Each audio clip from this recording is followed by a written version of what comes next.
Epione pain management and regenerative centre. ఇక మీ నొప్పులు శాశ్వతం కావు. నిజామాబాద్ పార్లమెంట్ పరిధిలో బీఆర్ఎస్ పార్టీ విస్తృతంగా ప్రచారం చేస్తుంది. నిజామాబాద్ పార్లమెంట్ పరిధిలోని 7 అసెంబ్లీ నియోజకవర్గాల్లోనే 7 అసెంబ్లీ నియోజకవర్గాల్లో రోజు వారీగా విస్తృత సమావేశాలు ఏర్పాటు చేస్తూ ప్రజలకు మేమున్నాం, అండగా ఉన్నామని చెప్పి బీఆర్ఎస్ పార్టీ నేత బాజిరెడ్డి గోవర్ధన్ గ్రామాన తిరుగుతూ ప్రచారాన్ని ముమ్మరించారు. సార్ చెప్పండి, ముఖ్యంగా మీరు గ్రామాన తిరుగుతున్నారు, ప్రచారం ఎలా కొనసాగుతుంది? చాలా బాగుందండి. నేను 7 సెగ్మెంట్లలో ప్రతి గ్రామాన్ని తిరుగుతున్నాను. మేజర్ పెద్ద గ్రామాన్ని తిరుగుతున్నాను. గ్రామాలలో ప్రజలు తండోపు వస్తున్నారు. నేను చెప్పే 4 మాటలు 4 ముచ్చట్లు చాలా ఇంట్రెస్టింగ్గా వింటున్నారు. నేను చెప్పేది ఏంటంటే ప్రజలకు 5-6 గ్యారెంటీలు ఇచ్చినప్పుడు కాంగ్రెస్ పార్టీ గద్దెనెక్కిన తర్వాత ఒక గ్యారెంటీ అమలు చేస్తున్నాడు అడుగుతుంది. ఒక గ్యారెంటీ లేదని చెప్తున్నారు. దీనిలో పలు హామీలు ఉన్నాయి. ఒకటి 4,000 పెన్షన్ ఆడవాళ్ళకు, ముసలివాళ్ళకు, వృద్ధులకు ₹1. అదే మళ్ళీ పాత కేసీఆర్ ఇచ్చిన స్కీమ్ నడుస్తుంది. ప్రతి ఇంట్లో ఉన్న ఆడవాళ్ళందరికీ కూడా 2,000 పెన్షన్ ఇస్తాను చెప్పి అది బంద్ లేదు. షాదీ ముబారక్, కళ్యాణ లక్ష్మి చెక్కులతో పాటు తులం బంగారం ఇస్తాను, అది లేదు. రైతుల కోసం రైతు బీమా ఇస్తున్నాడు, 5,000 ఎక్స్ట్రా ఇస్తున్నాడు, అది లేదు.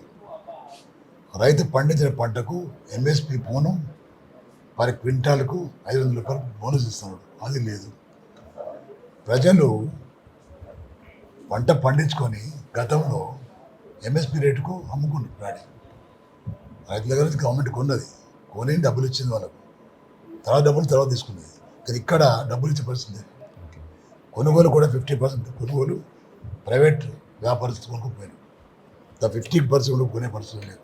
చాలా గ్రామాల్లో 15 days నుంచి 1 month నుంచి కుప్పలు రోడ్డు మీద ఉండే కొన్ని నాదుడు దిక్కులు. అంటే రైతులను గాలి వదిలేసి, పెన్షనర్స్ని గాలి వదిలేసి, అన్ని వర్గాలను గాలి వదిలేసి కేవలం సీట్ల కోసం, ఓట్ల కోసం తిరుగుతున్న పార్టీ కాంగ్రెస్ పార్టీ. బీజేపీ సంగతి తెలుసు మీకు. బీజేపీ పార్టీ కూడా గెలిచిన ఆ వ్యక్తి 5 ఏళ్లలో ఏ ఒక్క ఊరికి పోలేదు. ఏ ఒక్క ఊరిలో ఒక ఎంపీ ₹1 ఇచ్చేది లేదు. ప్రజలు ఆగ్రహంతో ఉన్నారు. ఈవెన్ వాళ్ళ సొంత క్యాండిడేట్ ఆగ్రహంతో ఉన్నారు. అంటే విషయం ఏంటంటే 2 క్యాండిడేట్స్ చూస్తున్నారు. జీవన్ రెడ్డి గారు కాంగ్రెస్ పార్టీ అభ్యర్థి జగిత్యాల ప్రాంతంలో పూర్తిగా వ్యతిరేకం ఉందని. కారణం ఏంటంటే ఎమ్మెల్యే అనే కావాలా, ఎమ్మెల్సీ అనే కావాలా, ఎంపీ అనే కావాలా, రాను ఏ పరిస్థితి ఇస్తున్నా అంటే రాను మున్సిపల్ కూడా నాకు కావాలంటాడు. ఆ పరిస్థితి ఆపరించినారు. అంటే కాంగ్రెస్ పార్టీ దిక్కులేడా మరి ఏంది అర్థం కాదు. విషయం ఏంటంటే ఈ ముగ్గురులో మెరుగైన క్యాండిడేట్ ఎవరైనా ఉన్నారంటే నేను అంటున్నాను.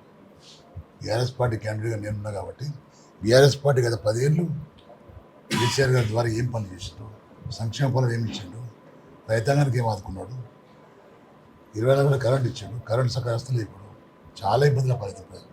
మళ్ళీ కేసీఆర్ రావాలనే ఆలోచన ప్రజలకు ఉన్నది.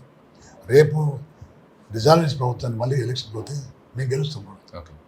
అలా కాకుండా ప్రజలు మళ్ళీ కాంగ్రెస్ పార్టీ వాళ్ళు ఇచ్చే మోసం మాటలు నమ్మి పార్లమెంట్లో మళ్ళీ ఓటేస్తే వాళ్ళు అనుకుంటారు ఏంటంటే మేము ఏం చేయకుండా మాకు ఓటేస్తాం కాబట్టి ఇచ్చే అవసరం లేదనుకుంటున్నాం. ఇలా గుణపాఠం చెప్పిన మనకు 2 పార్టీలకు ఆటోమేటికల్లీ ఇచ్చిన వాగ్దానాలలో 50% అమలు చేసే ప్రయత్నం చేస్తారు. అయితే సార్ చెప్పండి, ముఖ్యంగా నిజామాబాద్ పార్లమెంట్ పరిధిలో నిజామాబాద్ జిల్లా, జగిత్యాల జిల్లాలకు సంబంధించి అత్యధికంగా గల్ఫ్ కార్మికులు ఉంటారు. గల్ఫ్ కార్మికుల కొరకు మీరేం చేస్తారు? గతంలో పార్లమెంట్ సభ్యుడు ధర్మపుర అరవింద్ ఏమనంటే పాస్పోర్ట్ చేస్తున్నాడు తెలియదు. ఇంకో మాట చెప్పాడు, మా ప్రాంతం వెళ్ళి చాలామంది యువకులు గల్ఫ్ బాటలు పట్టిండ్రు, ఇల్లీగల్ ఏజెంట్ల బారిన పడి మోసపోయిండ్రు, అక్కడ జైల్లో పడుతున్నారు, చనిపోయిన శవాలు తీసిన పరిస్థితి లేదు. నేను ఆయన గెలిస్తే గల్ఫ్ పాలసీ తీసుకొస్తాను చెప్పాడు. కేంద్ర ప్రభుత్వంలో గల్ఫ్ పాలసీ తెస్తా, నా ఇంట్లో ఆయన ఇంట్లో కాల్ సెంటర్ పెడతాను చెప్పాడు. ఎవరైనా ఇబ్బందులు ఉంటే నాకు కాల్ చేయండి, మా వాళ్ళు రిసీవ్ చేసుకుంటారు, ఇమీడియట్గా సమస్య పరిష్కారం చేస్తారు. గల్ఫ్ పాలసీ లేదు, కాల్ సెంటర్ లేదు, పాస్పోర్టు లేదు. మళ్ళీ ఇప్పుడు తగుతున్నామని తిరుగుతూ ఉంటాం. తిరగలేదు. మధ్యలో 5 ఏళ్ల కాలంలో ఏ ఒక్క గ్రామం కూడా రాలేదు. మేము అడిగిన మైకులు ఈ గ్రామానికి వచ్చినట్టు వాళ్ళు ఇస్తారని చెప్పాడు. మీ గ్రామానికి ఎంపీలాడని ఇచ్చినట్టు 20 వేలు అలాంటి వ్యక్తి ఎట్లా కల్పించుకుంటారు? నేనేమంటున్నా, ఇవల్ల అందుబాటులో ఉండే వ్యక్తిని నేను, ఎవరు వచ్చినా పలకరించే వ్యక్తిని నేను, సమస్యలు పరిష్కారం చేసే వ్యక్తిని నేను. నాకున్న అనుభవంతో కేంద్ర ప్రభుత్వంలో కొట్లాడి గూసులాడి పార్లమెంట్లో మనకు వచ్చే ఫండ్ అవుతుందో రాబట్టడానికి ప్రయత్నం చేస్తున్నాను. మనకు వచ్చే నిధులే కాకుండా మనకు వచ్చే ఇన్స్టిట్యూషన్స్, మనకు వచ్చే ఇతర ఏదైనా స్కీమ్స్ తప్పకుండా తెచ్చే ప్రయత్నం చేస్తాం. ఇకపోతే చాలామంది మన ప్రాంతంలో పద్మశాలి ఉన్నారు. పద్మశాలిలకు కూడా ఎలాంటి పని లేదు పాపం, వృత్తి లేకుండా అయిపోయింది. చాలా పేదరికంగా ఉన్నారు. పిటి ఉంది. సిరిసిల్ల రైతు సిరిసిల్ల చేనేత కార్మికులు చనిపోతున్నారు పాపం, ఆత్మహత్యలు చేస్తున్నారు ఉపాధి లేకపోవడం వల్ల. అలాంటి పరిస్థితి మాకు కూడా దాపరించింది. కాబట్టి ఆ పరిస్థితి ఉండద్దని చెప్పేసి నేను తప్పకుండా నేను గెలిచిన తర్వాత పార్లమెంట్లో ఈ మెగా టెక్స్టైల్ మాకు కూడా కావాలా, వరంగల్లోనే ఉంది కాబట్టి మాకు కూడా మెగా టెక్స్టైల్ కావాలని డిమాండ్ చేస్తూ ప్రైవేట్ బిల్లు కూడా నేను ప్రవేశపెడతాను పార్లమెంట్లో. ఆ ప్రయత్నం మాత్రం నేను చేస్తాను. ఇది విషయం. నిజామాబాద్ పార్లమెంట్ పరిధిలో కేసీఆర్ పర్యటన ఎన్ని రోజుల పాటు ఉండబోతుంది?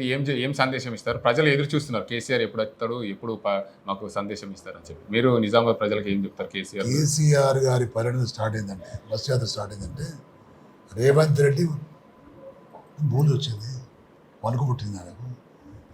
ఏం చేస్తున్నాడు? ఒకటే పని, ఎక్కడ పోతే అక్కడ వెళ్ళి కేసీఆర్ తిట్టడము.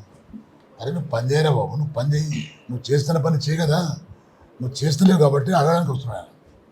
అడగడానికి వచ్చినప్పుడు ప్రజల స్పందన ఎటువంటి చూడా, నీకు ఇంటెలిజెన్స్ ఉంటుంది, ఎస్బీ ఉంటారు, అందరూ ఉంటారు, చూడు దాన్ని సవరించుకోదా.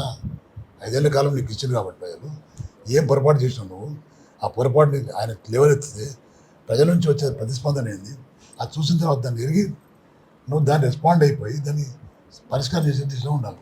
అలా కాకుండా కేసీఆర్ తిట్టడము, కుటుంబాన్ని తిట్టడము, విధవ మాటలు మాట్లాడము, ఫాల్తు మాటలు మాట్లాడము ఇది చేస్తూ ఉంటే ప్రజలు అసహించుకుంటున్నారు.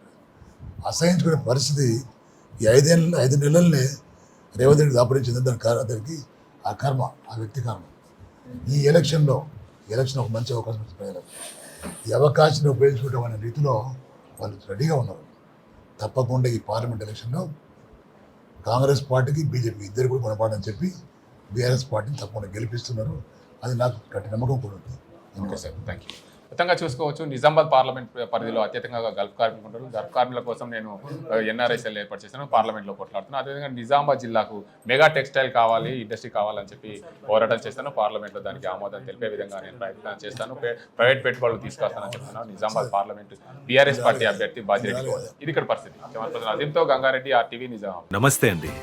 ఇది వ్యాపారం గురించి కాదు, ఓటు గురించి. ఎన్నికల్లో ఓటు వేయడం మన హక్కు మాత్రమే కాదు, కర్తవ్యం. ఎంతో మంది మహా నేతలు శ్రమించి ప్రాణత్యాగం చేసి ఈ అవకాశాన్ని మనకిప్పించారు. అందరూ ఓటు వేద్దాం. ఎందుకంటే ఓటు హక్కు ఊరికే రాదు. నా ఓటు ఎవరికో తెలుసా? అది సీక్రెట్ అండి.